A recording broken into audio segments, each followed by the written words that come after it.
Hello and welcome to the first edition of the Vanderbilt Slupdate. I'm Ethan Blevins. And I'm Jake Owens. The UCC has announced a 200% increase in depression rates after the university officially switched from Google to Microsoft.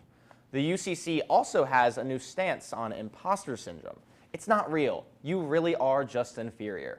In response, they've launched a new therapy option consisting of just screaming into a Rand bathroom stall as loud as you can. We have a few more unfortunate stories. A pre-med student was devastated this Monday when they learned that locked-in syndrome refers to full-body paralysis and not studying really hard for the MCAT. Tragedy struck earlier this week after a 14-freshman pileup inside Stevenson basement led to 3 dead and 7 injured. VU history professors have coined a new trail of tears as freshmen have begun to migrate from crowding the rec center to crowding Central Library. And with Broadway bar crawl season finally in full swing, the worst person you know just requested $5 from you on Venmo for the Uber you blacked out in last weekend. Yeah, I did that once. In better news, a freshman couple was found positively giddy after drawing a heart on the pub wall. AK Psi has been renamed the Losers Club after they accidentally gave a bid to a poor, unconnected freshman. Chancellor Diermeyer has had a busy few weeks himself. He first, inspired by President Trump's recent occupation of Washington, D.C., ordered all ROTC students to occupy Roma's Pizza to, quote, preserve real Vanderbilt values and the greater Nashville community. He went on to ban protons and electrons from campus in an effort to maintain institutional neutrality. He also announced new renovations to the newly reopened Garland Hall to ensure modernity in a changing world. Finally, he wrote yet another angry email after Vanderbilt was not ranked in the top 15, this time by the AP poll. This weekend is family weekend here on campus, and disillusioned Vandy parents are taking tours of the campus rec center for the sole purpose of casually running into Diego Pavia. Your mom pretends to like your friends, and you have to pretend to have friends. And, tragically, a family accidentally took a wrong turn on a campus tour and enrolled in Belmont. I would not wish that on my worst enemy. Taco Mama's seasonal watermelon margarita has received raving reviews from a freshman who's never actually had a margarita before. Rand Sandwich Line is also offering knuckle sandwiches to students who order while on the phone. Please stop doing that. Campus Dining has launched a new sustainable dining initiative, a perpetual stew made from food waste that was left on the conveyor belts. Students say it still tastes better than anything available at Commons. And Vandy students have wildly misjudged the new Vandy cart service after ordering greens, but instead received basil, cilantro, and oregano in their orders this week. Fraternity rush season is upon us once again, and that one senior in your HOD class already seems way too excited to play Pong with a bunch of freshmen on a Monday night. Speaking of rushing, after hazing was declared a federal crime, Vanderbilt has implemented a new anti-hazing initiative. Fraternities are devastated to learn that forcing an 18-year-old to drink his weight in vodka is apparently uncool. Here to apologize for his fraternity's actions, Delta Chi risk manager Chad Breiler. Nice to see you, Chad, dog. my dog. You got something for us? Yeah, everyone. It's your boy, Chad Breiler. I'm the risk manager for Delta Chi. And we have agreed to release a public apology for these recent allegations against us. First off, we'd like to say we want no harm to pledges or anyone who cares about pledges. We were not aware that forcing someone to do night laps in the Centennial Pond was against school policy, and it will not be repeated. We're also sorry we thought recording someone getting hit by a very slow car was funny. It is not. To be clear, on that road it was 35 miles per hour, which is really slow for that road, but we still do take responsibility, and fraternity funds will contribute up to $30 for those steel plates that are now permanently a part of that student's leg. But we're also giving him a cool nickname. Say hello to RoboCop on campus. Furthermore, we would not have had any new members consume hard drugs to the chorus of Thunderstruck if we had known there was a risk of addiction. Finally, we will be stopping the tradition of our Hell Week luau, as it's come to our attention that pledges are to be kept away from fire. It really is reassuring to see our fraternities taking responsibility like this, in addition to the 48-hour party suspension that Delta Chi is now under. Thank you. Type shit. Now we're switching to our sports segment with our sports anchor, Sports Matthew.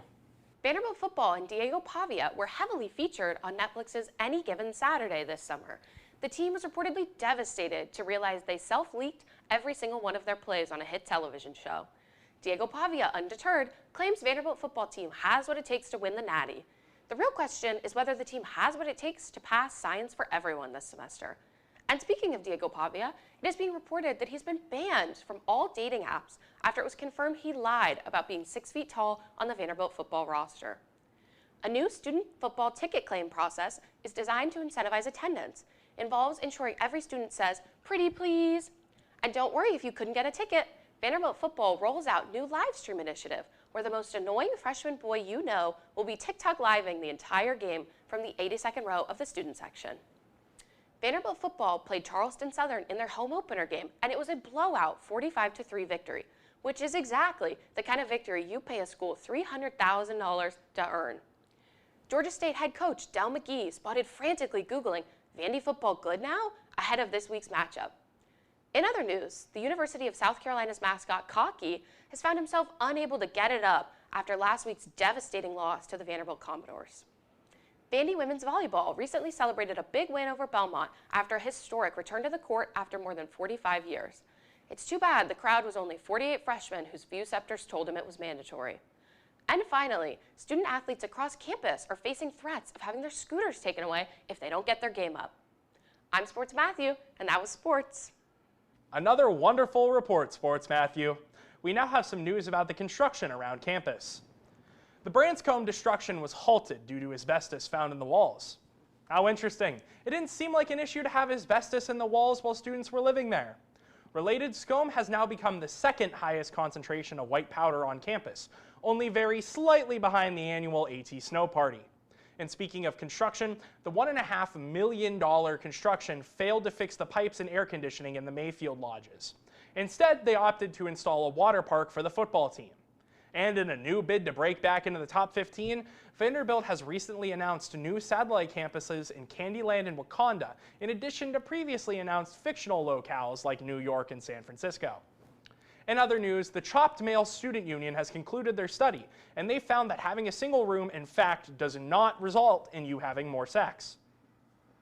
Well, that's bad news. There's been plenty happening outside of Vanderbilt, too. Elon Musk's Boring Company set to start construction on an underground Nashville tunnel this fall. And a not-so-shocking turn of events, Elon Musk's public transit option is actually entirely privatized, with only Teslas being allowed in the tunnel. Well, this week's been an interesting one in D.C., hasn't it? Congress held its annual Ben & Jerry Mandering Ice Cream Social. And women's baseball has returned to our nation's capital, finally bringing something worth standing for to the national anthem. In some other news, China recently hosted the world's first sporting event for humanoid robots. Unfortunately for the competitors, the event ended in a tie, mostly because of all the extension cords.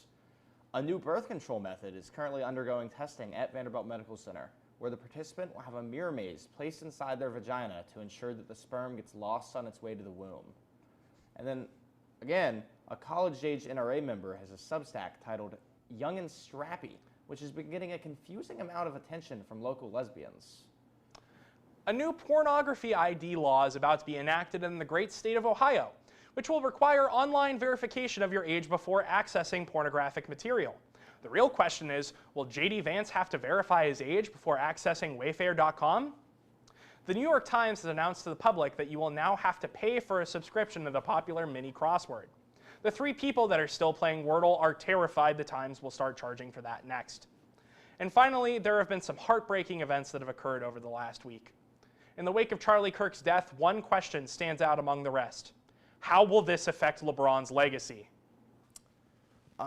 Who actually cares? He still owes me like $5 for Montreal 10 if you're taking into account inflation, which I care quite a bit about. Hi, Mom. You know we're still filming, right? Oh, sweetie, I just wanted to meet you and your funny friends.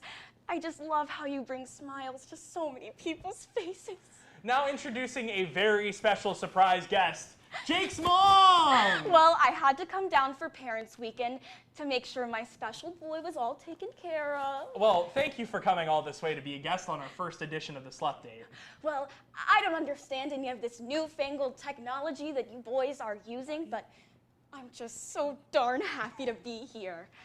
Now, Jakey, I ran into your old friend Liv the other day at the grocery store, and she reminded me of that one time that girl bit you. And I keep seeing all these stories on the Vanderbilt Moms Facebook group of some really scary diseases going around right now. Well, it is flu season after all, Mrs. Owens. No, silly, not the flu. Gonorrhea. No, okay, Well, that's now, I don't judge, but I stopped by the Student Health Center and picked up some goodies for both of you. Now remember, like Dad always says, you have to wrap your present before you gift it. We wouldn't want little Jakeinator getting hurt, now would we? All right, now, I didn't know the size, so I hope these fit. There you are, darling. And also, about that girl that keeps bullying you, I picked this up on my way over, and I think surviving mean girls, it might... You should probably go okay. that way. Well, Jakey, I'll see you at the Fideout House, darling. Okay. Bye-bye. Thank you. That was my mother. And thank you for watching this week's edition of the Vanderbilt Slupdate. I'm Ethan Blevins. God save us. Okay. Pub? You got any cigarettes? No, I Yeah. wish. Seems Pub- like a cigarette kind Pub of and day. cigs kind of Pub day? and cigs? Ooh. Dude, on the new patio with the flowers? Dude, it actually is so nice out there. Dude, it's so nice. Imagine that, but with 500 cigarettes. Try 5 I'll be the million. happiest 5 million happiest boy cigarettes. in the world, Jake Owens. Ooh, True. that's a bold claim, Jake. That's a You're bold not in your claim. mom era. What do you mean? I am. I'm...